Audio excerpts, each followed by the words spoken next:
वक्त हम मौजूद हैं गालिब एकेडमी में। यहाँ पर इमाम ज़ैनुल आबिदीन मेमोरियल सोसाइटी की जानिब से प्रोग्राम चल रहा है। इस पर हम मौलाना से जानेंगे कि आज ये प्रोग्राम किस लिए मुनक्किद किया गया है। मौलाना, सबसे पहले तो आप अपना नाम बताएं। मजहर अब्बास गाजी बंदे को कहते हैं। आज जो ये प्रोग्राम मुनक्किद किया गया इसके बारे में आप बताएं। देखें, बेइंतहा ज़रूरत है कि हम आइम्मा ताहिरीन अलैहिमुस्सलाम और उनकी शख्सियात के सिलसिले में जो मालूमात हैं, जो उनके किरदार है, उसको हम लोगों के सामने लेकर आएँ, इसलिए कि असल किरदार अहले बैत अलैहिमुस्सलाम ही का है। और जो सबसे बड़ी बात है, इमाम सज्जाद अलैहिस्सलातु वस्सलाम के हवाले से जिनके उन्वान से ये महफ़िल भी हो रही है और शहज़ादी कौनैन के हवाले से ये महफ़िल हो रही है, तो आइम्मा में इमाम चाहरुम के उन्वान से इमाम सज्जाद अलैहिस्सलातु वस्सलाम हैं।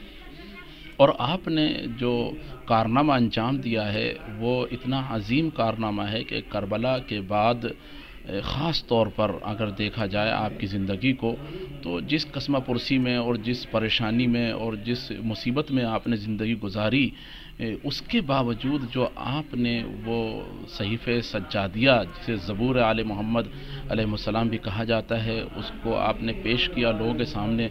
ज़िंदगी गुजारने का जो एक बेहतरीन तरीक़ा है वो बताया आपने, और उसी किताब के अंदर आपने बंदा और अल्लाह के दरमियान कैसे राबिता किया जाता है यह आपने सिखाया है।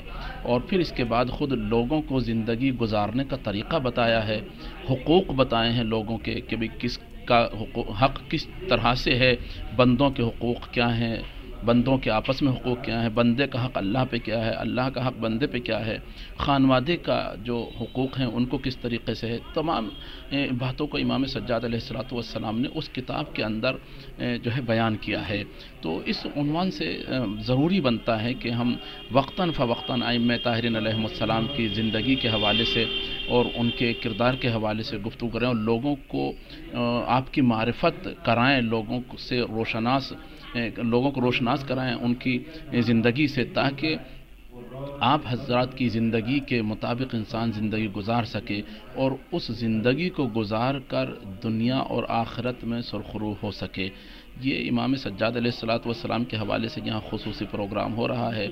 और ये जो सादात आबिदी हैं, जो इमाम ज़ैनुल आबिदीन अलैहिस्सलातु वस्सलाम से मुताल्लिक़ अपने आप को जो है लोगों के सामने बयान करते हैं कि आबिदी सादात इमाम सज्जाद अलैहिस्सलातु वस्सलाम की नस्ल से हैं, उनका भी तारुफ यहाँ पर है और उन्हीं के ज़रिए से ये प्रोग्राम किया जा रहा है।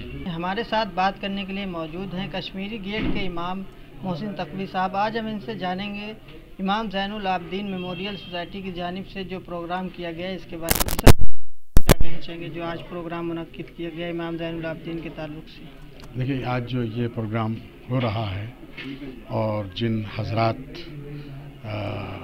का ताउन इस प्रोग्राम में शामिल है, ये एक सोसाइटी है जो अहले नौगावा के ऊपर मुश्तमिल है।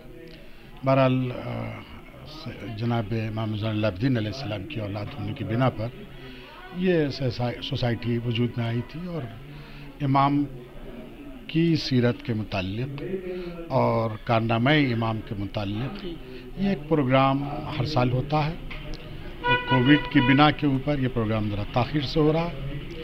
बहरहाल एक ऐसा प्रोग्राम कि जो आज की ज़रूरत है, यानी आज हमें नक्श इमाम सज्जाद का क्या है और इमाम की रविश, इमाम का तरीक़ा, इमाम की फ़िक्र क्या थी, करबला और ख़ुसूसियत के साथ करबला के बाद जिन आलाम और जिन मुसीबतों का सामना सैयद सज्जाद ने किया, उसमें उसके लिए हमारे सामने एक बेहतरीन नक्श कदम इमाम की सूरत में है।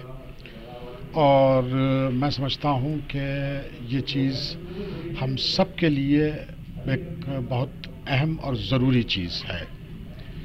सैयद सज्जाद ने वाक़े करबला के बाद जो घुटन भरा माहौल था और बनी उमैया अपने पूरे शबाब के ऊपर हुक्म फरमा थे, उस दौर में सैयद सज्जाद ही की वाक़यान एक बेहद अहम और मुफीद क़यादत थी कि जिसने उस वक्त हक़ को ज़िंदा रखने के लिए بھرپور کوشش کی اور امام اپنے اس مقصد میں کامیاب رہے۔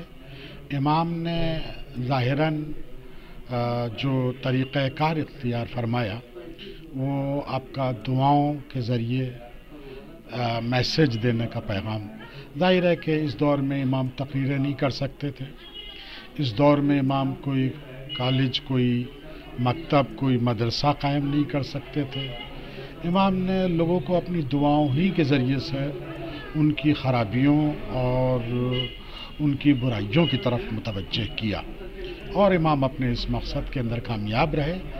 آج بھی اگر ہم امام کی سیرت کے اوپر چلتے ہوئے اور امام کو یاد کرتے ہوئے، امام سے اپنی عقیدتیں وابستہ کرتے ہوئے اگر ہم زندگی گزارنے کی کوشش کرتے ہیں تو میں سمجھتا ہوں کہ یہ ہمارے لیے ایک موفقیت کا اور کامیابی کا بہترین راستہ ہوگا۔ امام زین العابدین علیہ السلام شہید دنیا کے چوتھے امام ہیں، اور ان کی اولاد ہندوستان اور ہندوستان کے باہر بہت پھیلی ہوئی ہے۔ اکثر و بیشتر ان کی اولاد بھی اور دیگر حضرات بھی یاد امام سجاد علیہ السلام مناتے ہیں۔ پچھلے مہینے امام زین العابدین علیہ السلام کی ولادت باسعادت گزری ہے 15 جمادی الثانیہ، تو اس اعتبار سے ابھی بھی یہ زمانہ چل رہا ہے۔ ایک چیز، دوسری چیز یہ ہے کہ اسی میں شہزادی کونین حضرت فاطمہ زہرا سلام اللہ علیہا کی بھی ولادت ہے، لہٰذا دونوں کو مرج کر کے ایک پروگرام کیا جا رہا ہے کہ جو جناب سید سجاد علیہ السلام سے بھی منسوب ہے اور جناب فاطمہ زہرا علیہ السلام سے بھی منسوب ہے۔ ان کی زندگی کے بارے میں کچھ بتائیے۔ امام سجاد علیہ السلام کے لیے تو آپ دیکھیں کہ امام سجاد علیہ السلام کا نام لقب سید سجاد ہے۔ سید سجاد کے معنی ہوتے ہیں کہ سجدہ کرنے والوں کا سردار، تو اس کا مطلب یہ ہے کہ سید سجاد علیہ السلام، امام زین العابدین علیہ السلام کی زندگی میں سجدوں کو اتنا بڑا دخل ہے کہ لوگوں نے دیکھنے کے بعد خطاب دے دیا کہ آپ سید الساجدین ہیں۔ اسی طرح زین العابدین، زین کہتے ہیں عبادت کو اور زینت کو، اور عابدین عبادت کرنے والوں کی۔ امام کا یہ خطاب زین العابدین بھی ہے۔ امام علیہ السلام کا یہ خطاب اپنی حیثیت میں بہت بڑی حیثیت رکھتا ہے کہ امام کو زین العابدین کہا جاتا ہے، یعنی زین العابدین کا مطلب عبادت گزاروں کی زینت۔ تو سید سجاد علیہ السلام کی زندگی کے یہ وہ روحانی پہلو ہیں کہ جن پر غور کیا جائے، جتنا غور کیا جائے کم ہے کہ امام سید الساجدین بھی ہیں، امام زین العابدین علیہ السلام۔ امام سید سجاد کا اہم ترین کارنامہ جب آپ ملاحظہ فرمائیں گے کہ واقع کربلا میں جب زندگی اور موت آپس میں دست و گریباں تھی اور حالات دیگرگوں تھے، ممکن نہیں تھا اور آسان نہیں تھا، ممکن تو تھا مگر ہم یہ کہتے ہیں کہ آسان نہیں تھا ایسے وقت میں سجدہ کرنا، مگر سید سجاد علیہ السلام نے ایسے ماحول میں بھی کہ جب لاشیں بکھری پڑی ہیں اور کراہوں کی آوازیں آ رہی ہیں، اس وقت میں بھی سجدے کو ہاتھ سے نہیں جانے دیا بلکہ سجدہ کیا، اور تاریخ کا ایسا سجدہ کیا جو بہت طویل سجدہ تھا۔ ان تمام چیزوں سے محسوس کیا جا سکتا ہے کہ سید سجاد علیہ السلام کی زندگی ایک مثالی زندگی ہے، عبادت کے عنوان سے بھی، دکھ درد کے عنوان سے بھی، اور حیات کے عنوان سے بھی۔ اسی طرح حضرت فاطمہ زہرا سلام اللہ علیہا کی حیات طیبہ کا اگر آپ جائزہ لیں گے تو حضرت فاطمہ زہرا سلام اللہ علیہا جہاں عبادت گزار ہیں، وہیں عبادت کے علاوہ بھی امت مسلمہ کی خواتین کے لیے، نہیں امت مسلمہ کی خواتین بلکہ عالمین کی عورتوں کے لیے نمونہ عمل بھی ہیں حضرت فاطمہ زہرا۔ اور یہ وہ زمانہ ہے، اسی مہینے کی 3 تاریخ کو حضرت فاطمہ زہرا سلام اللہ علیہا کی شہادت ہوئی، اور اسی مہینے کی ابھی 4-6 کچھ آگے چلنے کے بعد وقت آ رہا ہے کہ امام کی جناب فاطمہ زہرا کی ولادت کی تاریخ ہے جو 20 جمادی الثانی ہے، اسی اعتبار سے یہ محفل منعقد کی جا رہی ہے۔